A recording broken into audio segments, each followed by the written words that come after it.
Welcome to this Education Perfect overview of the ESOL-EAL subject area. When you log into Education Perfect, head to the library on the left. Using the drop-down menu on the top left, go to ESOL-EAL.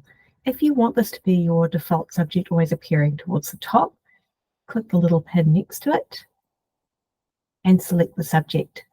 The featured content at the top is where we will highlight the most utilized aspects of the information. And in here, you'll see it will highlight and get you to folder number 1, which is Getting Started with the AL. This is your pre-A1 level content. But this is not all of the level of content. It goes all the way up through the different strands of reading, speaking and listening, spelling and writing. If I go into reading, for an example, you'll see that everything above pre-A1 is identified as beginner, your A1 level, intermediate, your A2 level, advanced, and extension. So you can use either the A, B numbered system, or you can use terminology if you're not in that sort of specialist area of beginner, intermediate, advanced, and extension. And then within there, you've got folders. Let's take a look at a reading folder. And your folders in there will give you information about what's in here for reading. So for example, reading for beginners has 2 different folders on sight words, and these come in sets. So sight word level 1, set 1, for example, if we want to take a look, we can preview it. You see you have the option to customize or assign to students. But if we just go to preview, you can see how all of the lessons are set out. ESOL-EAL lessons are all set out the same way, where students are exposed to the word in at least 3 different ways. So any new vocabulary or words, they see it, hear it, and have the opportunity to engage with reading it. So the tackling listening, speaking, writing, and every time a word is seen, it is got a recording attached to it. My, the. And hopefully you'll notice the sound with the speed of it is a bit slower than some of our usual text-to-speech built in, because in a student-face lesson, the entire slide is able to be read to them using the little face tool in the top right-hand corner text-to-speech function, but we purposely record the actual words themselves to allow them to go at a slightly slower, more enunciated cadence and rhythm that makes it easier for students. Then they have the option to start putting them into practice, and there's a variety of forms when it comes to drag and drop, select, fill in a text box, choose an image. In this one, complete the sentence using the word you hear. So this is getting them to fill in the sentence by listening. My. This is my cat. So they can click or they can drag and drop. And then it will go through to getting them to record themselves saying and comparing themselves to a recording. And you'll be able to hear anything they record as well if you assign it as a lesson.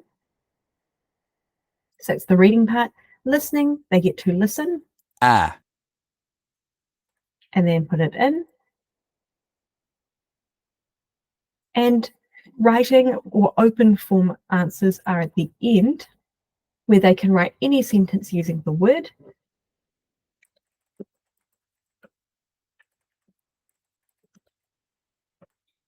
And they can check it against a model answer. But as a teacher, you'd be able to give feedback or see as well.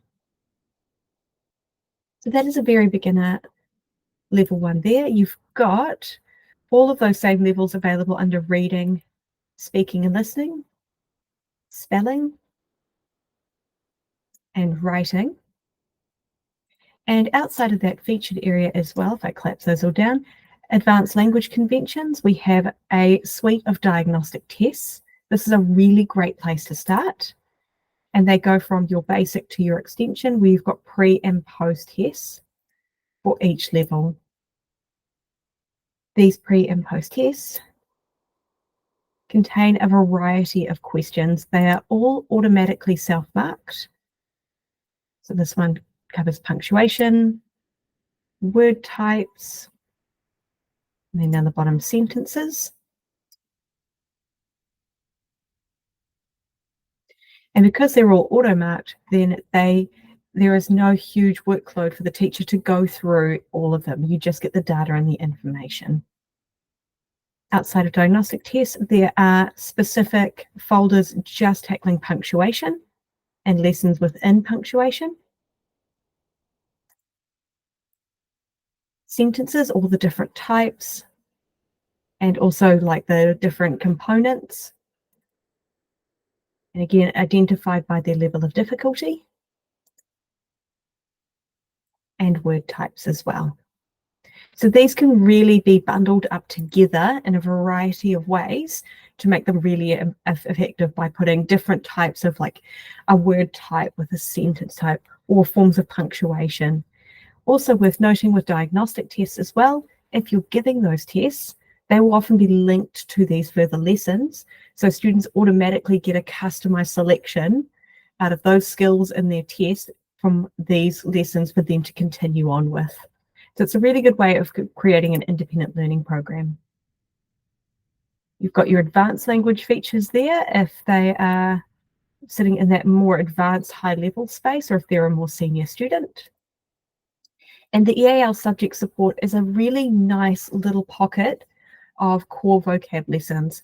So I have a background as a science teacher, and in here it's really nice 3 lessons that break down things like laboratory equipment that a student would be experiencing in the lab, but really broken down to what do all these signs that they're going to see in the lab mean. A laboratory is filled with hazards. Burnt. So even then, it just brings it down to the sign means one word at the basic for health and You safety. could get burnt by corrosives. And so it takes it down to things they will see and equipment they will use with the image, the word, and it read aloud. Safety glasses. So it's really lovely as a science teacher because this is more broken down and more granular than an introductory lab equipment lesson would normally be. And the vocabulary area, this has vocabulary lists where you've got from maybe you have a native French speaker in your class. This has a bunch of vocab where it starts off in the native language and then brings it round to English. So starting with French, what is that classroom object in English? And there's a list that students can work at in chunks as needed as well. So last things to note, some of the key identifying aspects that you might want to know about how these lessons are built and put together. The reading is quite scaffolded as the writing, so it's brought up in sections and chunks. It goes from small to large, and they're given guidance as well. It includes phonics and spelling lists up to the academic level, and these are put within context as well. So have a look at all of the lists, have a look at all of the lessons, and see how they go with your students.